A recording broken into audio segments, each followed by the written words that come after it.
The great hall of the Galactic Council was filled with silence. Representatives from 47 species sat in their seats, arranged in a massive circle that stretched upward like the inside of a bowl.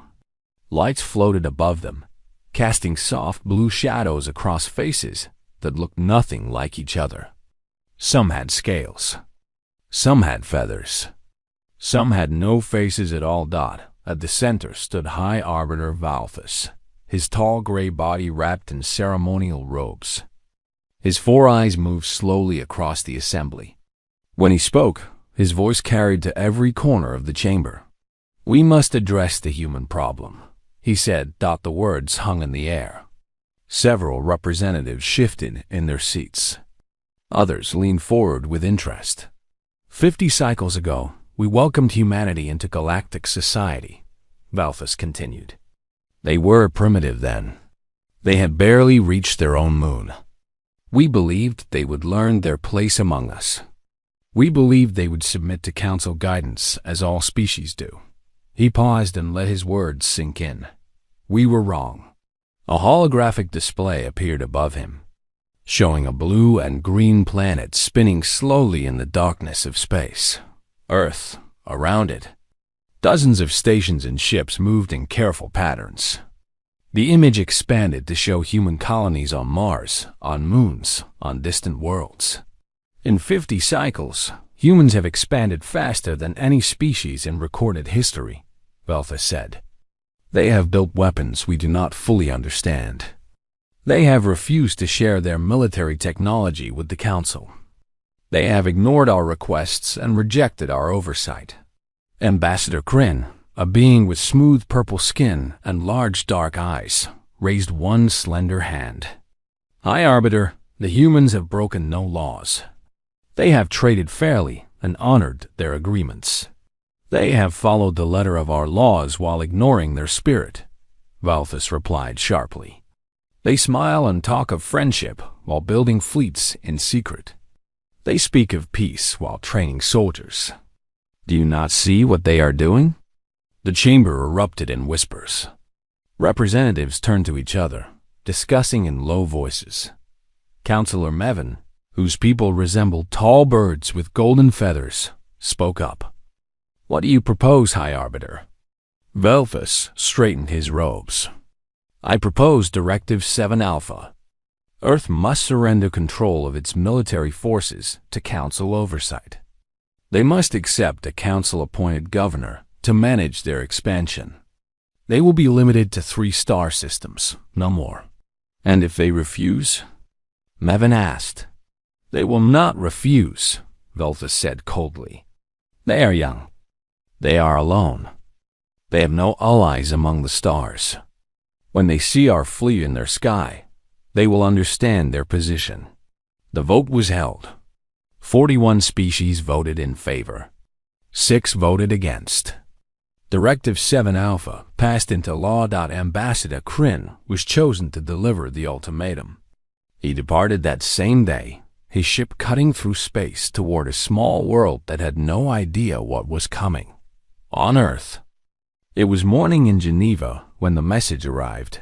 Secretary General Nathan Cole sat in his office, reading reports and drinking coffee. He was a man of 60 years with gray hair and tired eyes. He had spent his life working for peace, first as a soldier, then as a diplomat. Now he led the United Earth Coalition, a government that represented all of humanity. His assistant appeared at the door. Sir, we have received a transmission from the Galactic Council. Priority 1. Nathan set down his coffee. Priority 1 meant trouble. He watched the message on his screen. Ambassador Kryn appeared, his purple face calm and emotionless. He explained Directive 7 Alpha in simple terms. Surrender your military. Accept our governor. Limit your growth. You have 30 cycles to comply. The message ended. Nathan sat very still for a long moment. Then he picked up his phone and made a call.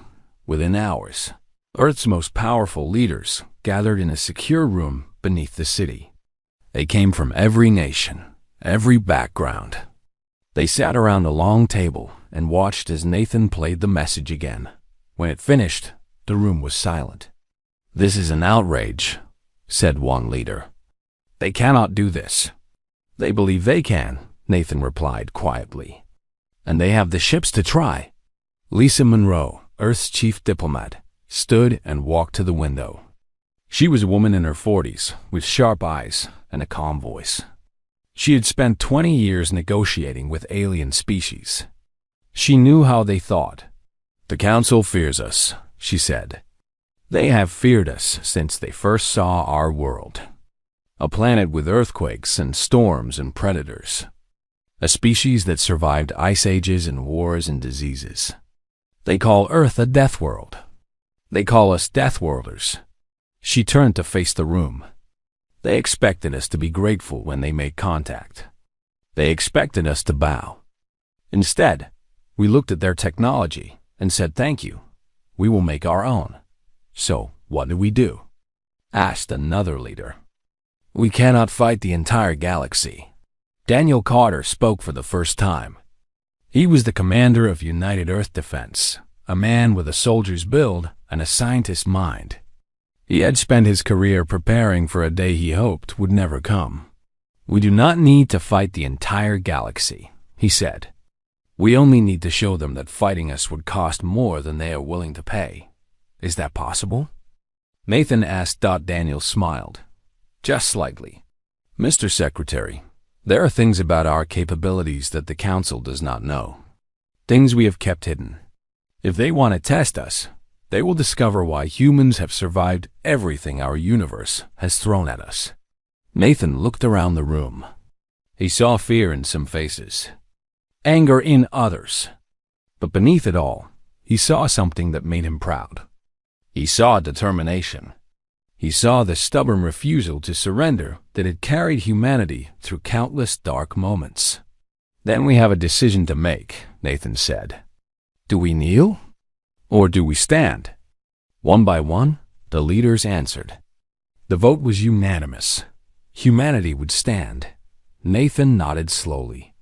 "Very well. Lisa, receive Ambassador Kryn with full diplomatic honors. Smile. Be polite. Ask for time to consult our people." "And while I keep them talking?" Lisa asked. Nathan looked at Daniel. "Commander Carter will prepare a response."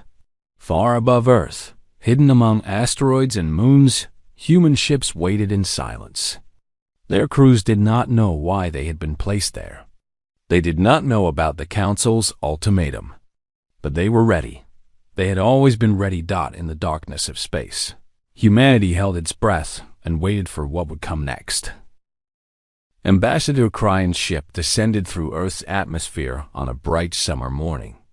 He looked out the window at the blue oceans and green lands below. His people lived on a world of endless plains, flat and calm. Earth was different. Mountains rose like broken teeth. Storms swirled over the waters. Everything about this planet seemed violent and unpredictable, just like its people, he thought. Kryn had studied humans before this mission.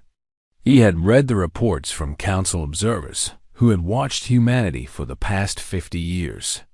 The reports made him uncomfortable. Humans were not like other species. They did not specialize. They did not perfect one skill and ignore others.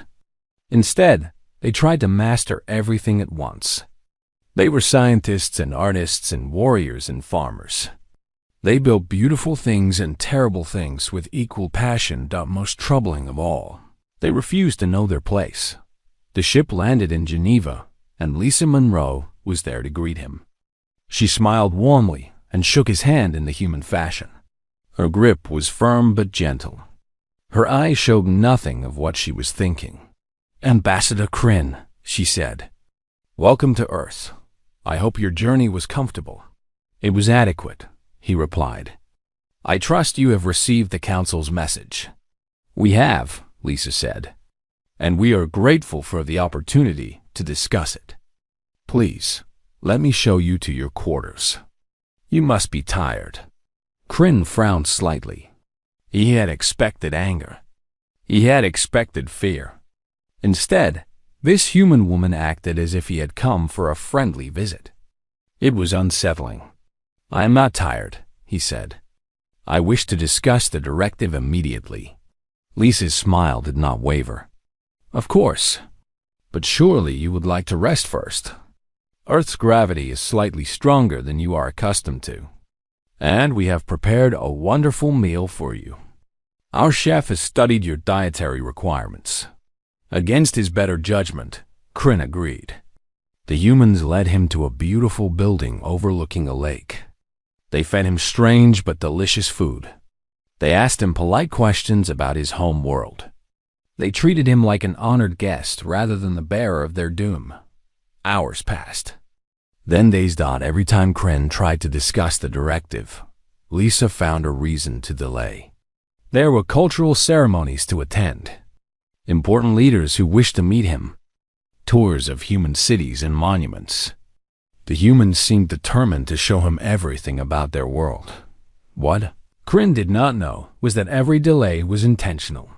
While he attended dinners and visited museums, Daniel Carter worked without sleep. Deep beneath the Rocky Mountains, in a facility that did not exist on any map, he coordinated the largest military mobilization in human history. "Status report," Daniel said, standing before a wall of screens. "All reserve units are activated," replied an officer. 32 stealth carriers are moving to position. Another 46 destroyers are launching from Luna Base. Daniel nodded. "What about the outer colonies?" "Mars has begun evacuation of civilian areas. Jupiter Station reports all defense platforms are online. The belt miners have agreed to provide shelter if needed." Megan Torres entered the room. She was the lead scientist at Earth's Strategic Research Division, a woman who had spent her life developing technologies that the Council could never imagine. She carried a datapad under her arm. "Commander," she said, "I have the numbers you requested." Daniel took the datapad and studied it carefully. His eyes widened slightly. "You're certain about this?" he asked. "Completely certain," Megan said. "Our weapons are 3 generations ahead of anything the Council has. Our shields can absorb twice the damage they expect. And our ships are faster by a factor of 4. How is that possible?" "They've been traveling between stars for thousands of years." Megan smiled. "Because they stopped improving. They reached a level they considered good enough and stayed there. We never stopped. Every year, we made things faster, stronger, better. It's what humans do." Daniel handed the datapad back. "What about the communications disruptor?" "Ready for deployment. One activation will scramble Council fleet coordination for at least 6 hours. They won't be able to talk to each other. They won't know who to follow or what to do." "And they have no idea we have it?" "None. They've been scanning Earth for 50 years, but they only see what we want them to see. We learned early that the Council respects power, so we hid ours until we needed it." Daniel turned back to the screens. Points of light were moving across the solar system, each one representing a human ship taking its position. It was beautiful in a terrible way. "Have we heard from Captain Brooks?" he asked. "The Defiance report's ready. He's stationed near Saturn, waiting for orders." Kevin Brooks was one of the finest captains in the fleet. His ship, the Defiance, was officially listed as a patrol vessel. In reality, it was a warship capable of destroying anything the Council could send against it. Daniel thought about the days ahead. He thought about what they might have to do. He hoped it would not come to violence. But if it did, humanity would be ready. Across the ocean, in Geneva, Ambassador Kryn finally cornered Lisa Monroe. "Enough delays," he said firmly. "The Council demands your answer. Will Earth submit to Directive 7 Alpha?" Lisa looked at him for a long moment. Her smile was gone now, replaced by something harder. "Ambassador," she said quietly, "we have treated you with kindness and respect. We have fed you and housed you and shown you our world. Do you know why? Because you fear us, Kryn said. No. Lisa stepped closer. Because we wanted you to see who we are. We wanted you to understand that humans are not animals to be controlled. We are a people, a civilization. We have dreams and hopes and families, just like your people. She paused. We will not submit. We will not surrender our freedom. And if the Council sends its fleet, they will learn something important. What is that? Kryn asked. Lisa's eyes were steady. They will learn that the species they dismissed as primitive and young has been preparing for this moment since the day we met them. They will learn that humans do not kneel. And they will learn that the cost of trying to control Earth is higher than they can possibly imagine. Kryn felt cold despite the warm room. For the first time, he believed her. He sent his report to the Council that night. Earth refused to comply. The humans were not afraid. High Arbiter Valthus read the report and smiled. The humans were bluffing. They had to be. No young species could stand against the might of the Galactic Council. He gave the order. Fleet, Commander Zorath and 500 warships began their journey to Earth. The Council fleet emerged from faster-than-light travel at the edge of Earth's solar system. 500 warships spread across the darkness like a swarm of metal insects. Each ship was massive, covered with weapons that had conquered dozens of worlds. At the center flew the flagship, a vessel called the Judgment, where Fleet Commander Zorath watched from his command chair. Zorath was a warrior from a species of natural predators. His people had sharp teeth, 4 arms, and skin like armor. They had served the Council for 10,000 years, enforcing its will across the galaxy. In all that time, they had never lost a war. He did not expect to lose this one. Report, he ordered. Scans detect minimal human activity, said his sensor officer. A few patrol ships near their outer planets. Nothing significant. Zorath nodded with satisfaction. The humans were as weak as expected. Their refusal to submit was merely pride. When they saw the might of the Council fleet, they would beg for mercy. Move toward their homeworld, he commanded. Standard formation. Let them see us coming. The fleet began its slow journey inward. Past the ice giants. Past the gas giants. Past the asteroid belt where humans had built mining stations. The humans offered no resistance. Their patrol ships fell back without fighting. On Earth, Daniel Cotter watched the approaching fleet on his screens. Every ship was tracked. Every movement was recorded. He knew exactly where they were and exactly when they would arrive. They're not even trying to hide, said an officer. They want us to see them. They want us to be afraid, Daniel replied. They think 500 ships will make us surrender. Will it? Daniel almost laughed. They have 500 ships. We have over 2,000 waiting in the shadows. When the time comes, Commander Zorath will understand his mistake. Lisa Monroe prepared for her final diplomatic mission. She would travel to the Council flagship and speak directly with Fleet Commander Zorath and High Arbiter Valthus. It was a dangerous journey. If talks failed, she would be trapped on an enemy ship. Nathan Cole tried to convince her to stay. Let someone else go, he said. You're too important. Lisa shook her head. This is my job. This is what I trained for. And maybe, just maybe, I can find a way to end this without blood. She boarded a small shuttle and flew alone toward the approaching fleet. Council ships surrounded her immediately, scanning her vessel for weapons. They found none. She was allowed to dock with the Judgment. Fleet Commander Zorath met her in a massive hall filled with soldiers. He towered above her, his 4 arms crossed, his teeth visible in what might have been a smile. You are brave to come here, human, he said. Or perhaps foolish. I am neither, Lisa replied calmly.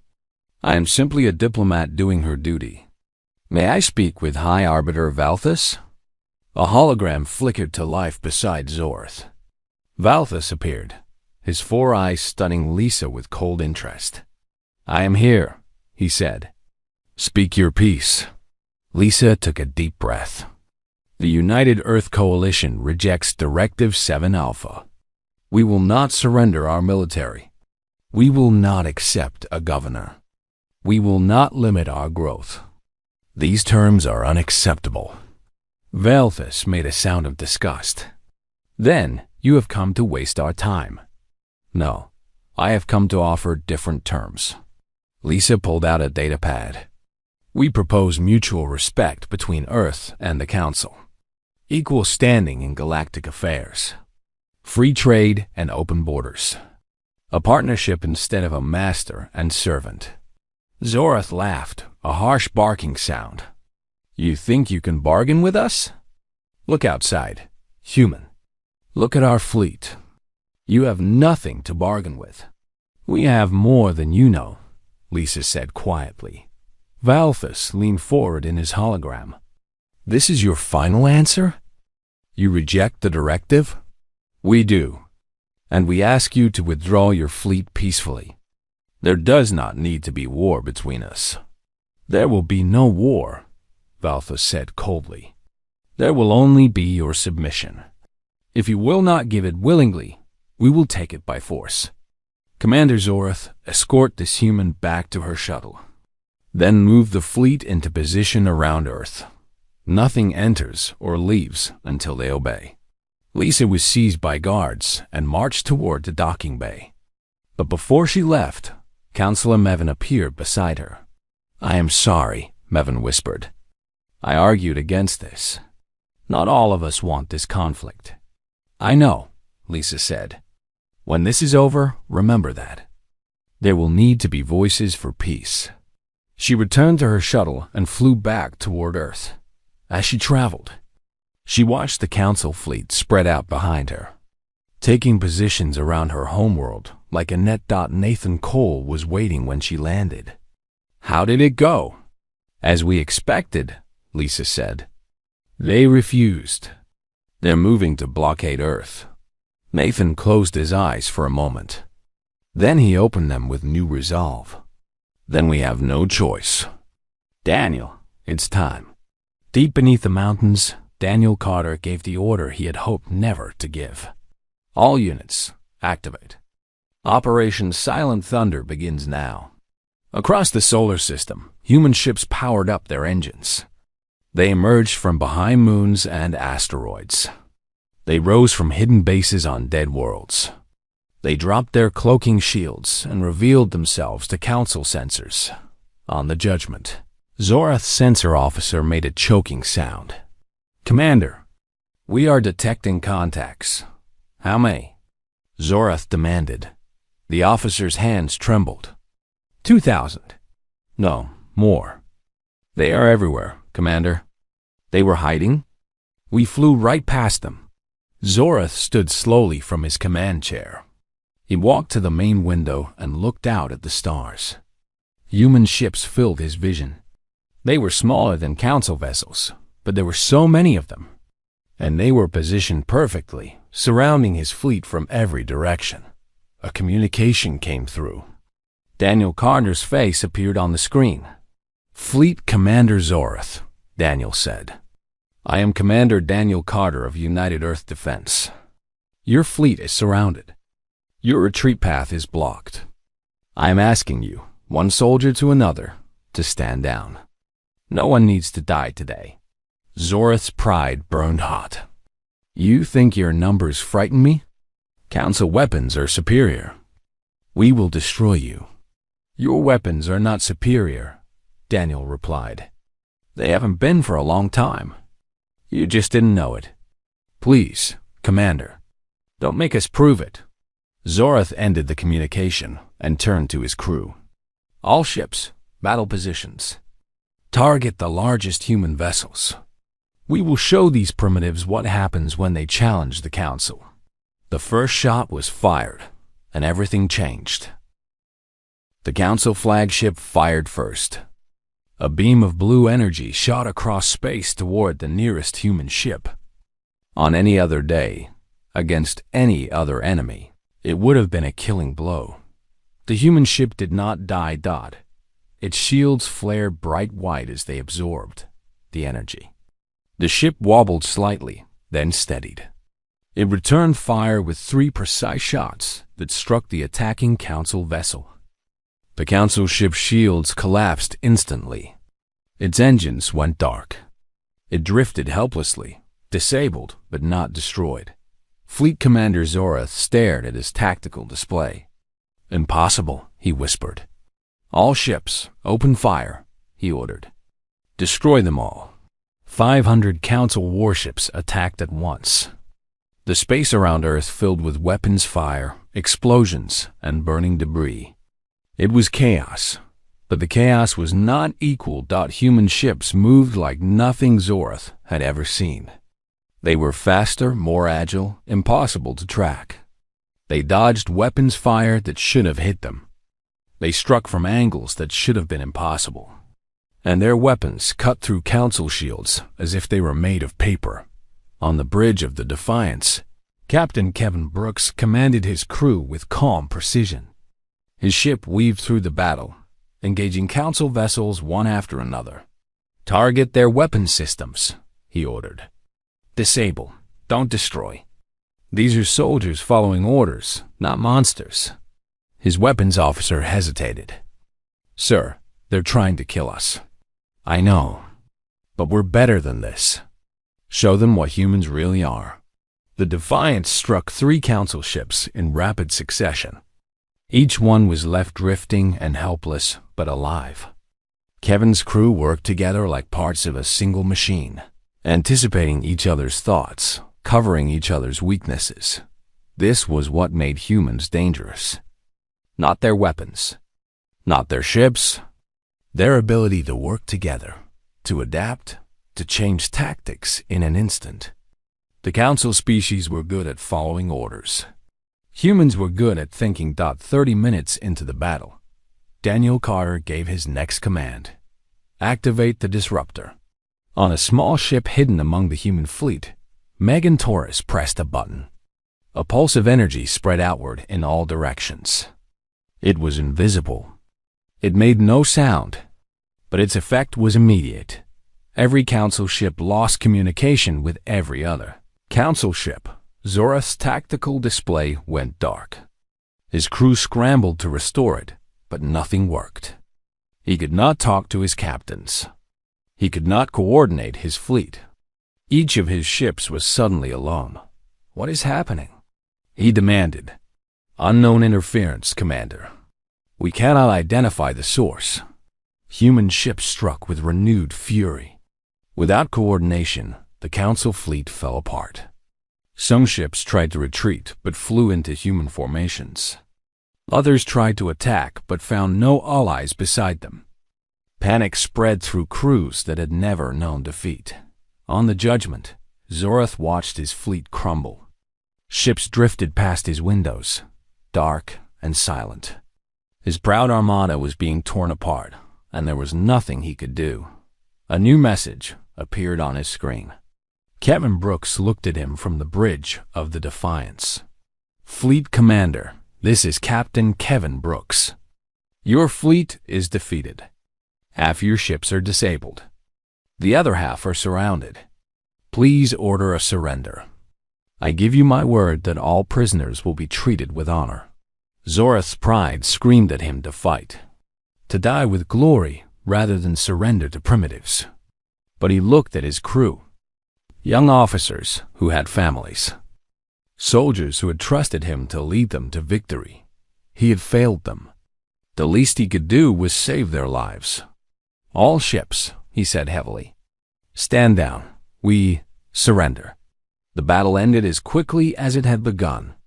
Human ships moved through the debris field, rescuing Council survivors, providing medical aid to the wounded. They treated their enemies with kindness that Zorath did not understand. Daniel Carter boarded the Judgment with a security team. He found Zorath standing alone on the bridge, staring out at the defeated fleet. "Commander," Daniel said, "I am placing you under arrest as a prisoner of war. You will be treated according to Earth's military code. You will not be harmed. Zorath turned slowly. Why? Why what? Why show mercy? We came to conquer you. We would have enslaved your people. Why do you not take revenge? Daniel was quiet for a moment. Because that's not who we are. We fight when we must. We defend what we love. But we don't destroy our enemies when the battle is over. We offer them a hand instead. Your leaders may not agree. My leaders gave the order to disable rather than destroy, Daniel said. Every captain in our fleet was told to spare lives when possible. We lost people today. Good people. But we did not lose ourselves. Zorath sat down heavily in his command chair. He had spent his entire life believing the Council was superior to all other species. Now that belief lay in ruins around him. What happens now? He asked. Now we talk, Daniel replied. Real talk. As equals. And maybe, just maybe, we find a better way forward. On Earth, people watched the battle through camera drones that flew through the debris. They have been afraid. They have prepared for the worst. But they had one. Nathan Cole addressed the planet that night. He stood before the cameras with tired eyes, but a steady voice.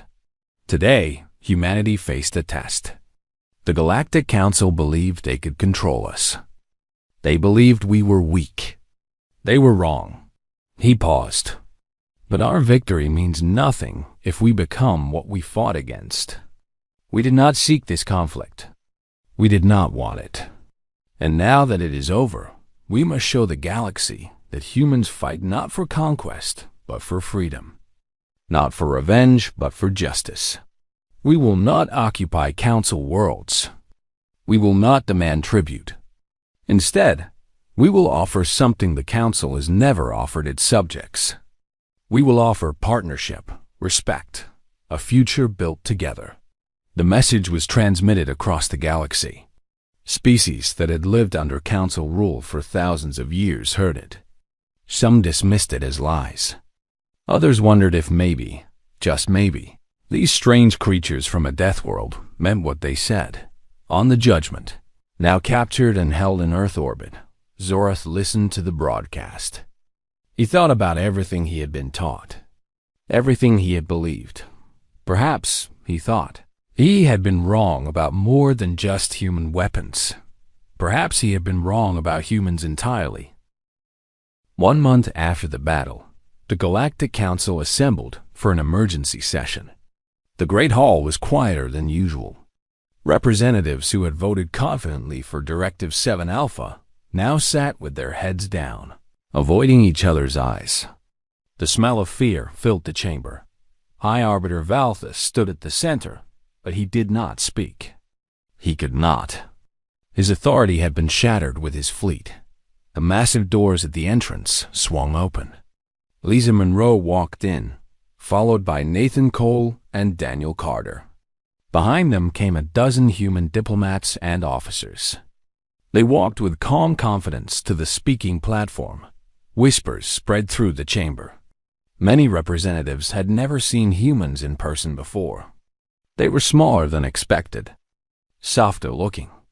It was hard to believe these creatures had defeated the mightiest fleet in the galaxy. Lisa stepped forward and addressed the assembly.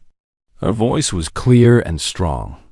Members of the Galactic Council, 1 month ago, you sent a fleet to conquer Earth.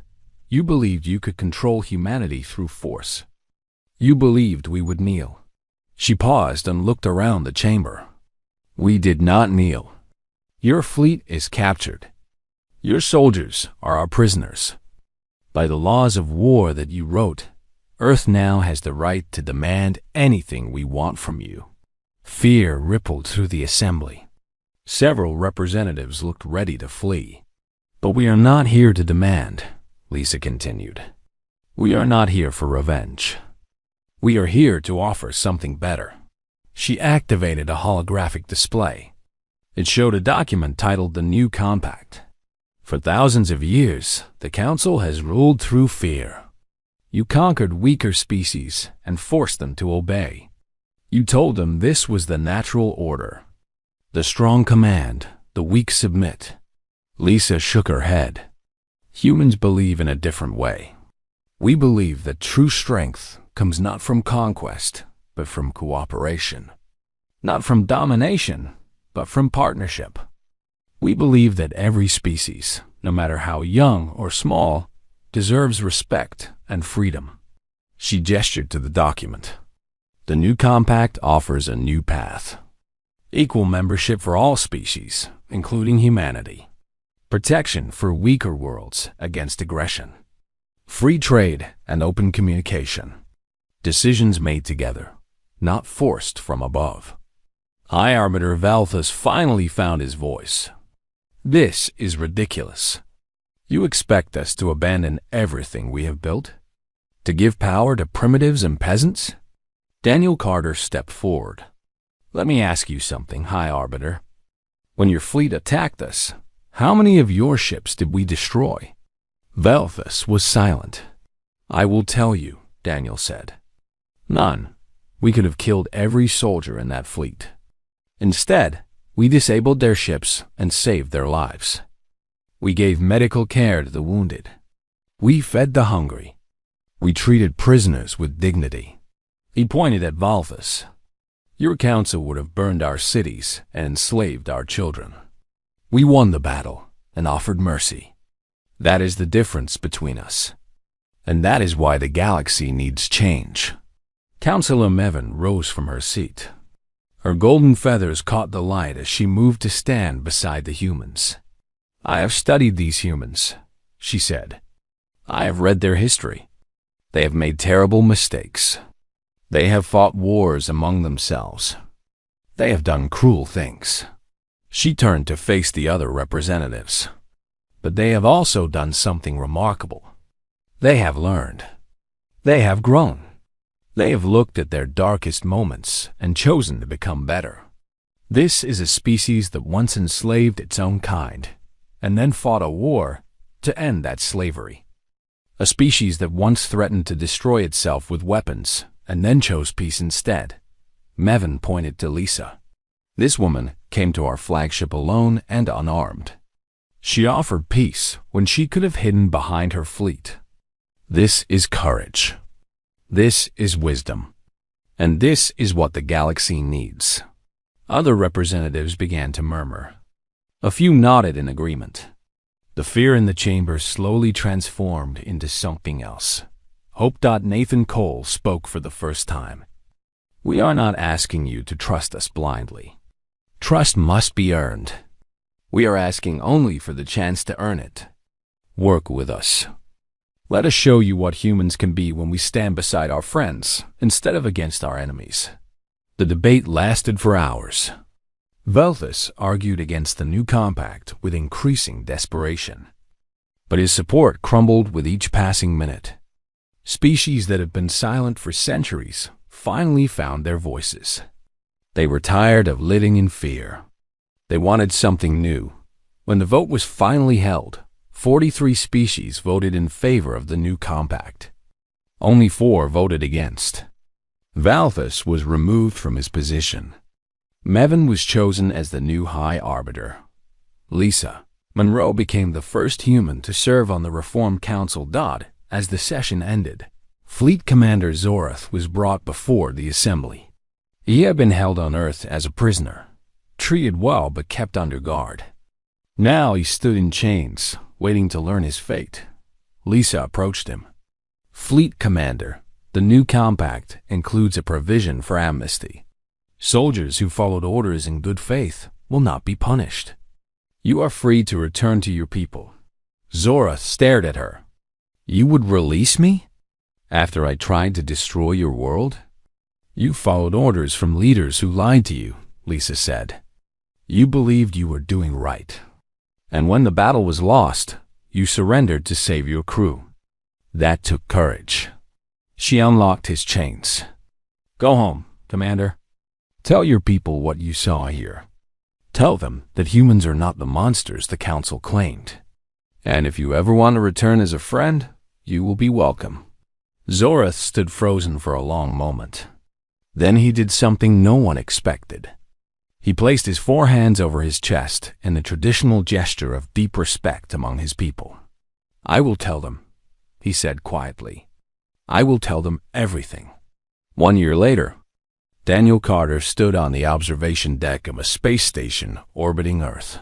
Through the window, he could see ships of a dozen different species moving in careful formation. Human vessels flew alongside aliens who had once been enemies. They were training together, learning together, building something new.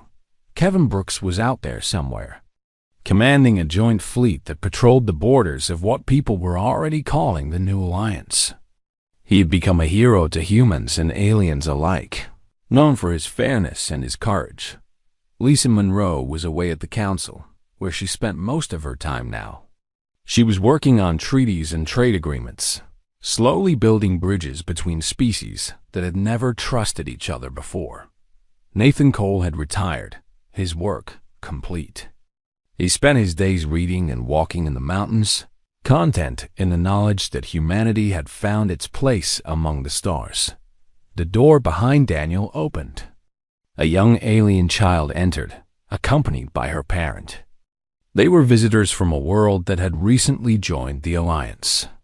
The child pressed her face against the window and pointed at the ships. "Why do people respect humans so much?" she asked her parent. "They are so small." Her parent knelt beside her and smiled. "Because humans taught us something important. They showed us that true strength is not about how many ships you have or how powerful your weapons are. What is it about? It is about knowing when not to use that power. It is about offering mercy to enemies and friendship to strangers. It is about building things together instead of breaking things apart." The child thought about this. "I want to be like that." "Then you already are," her parent said. Daniel watched them leave, a small smile on his face. He thought about everything humanity had been through. The wars, the struggles, the dark moments when it seemed like they might destroy themselves. But they had survived. They had grown. And now they stood among the stars, not as conquerors, but as partners. Outside the window, a human ship and an alien ship flew side by side into the darkness, heading toward a future brighter than anyone had dared to imagine. This was humanity's true response. Not weapons. Not revenge. Hope.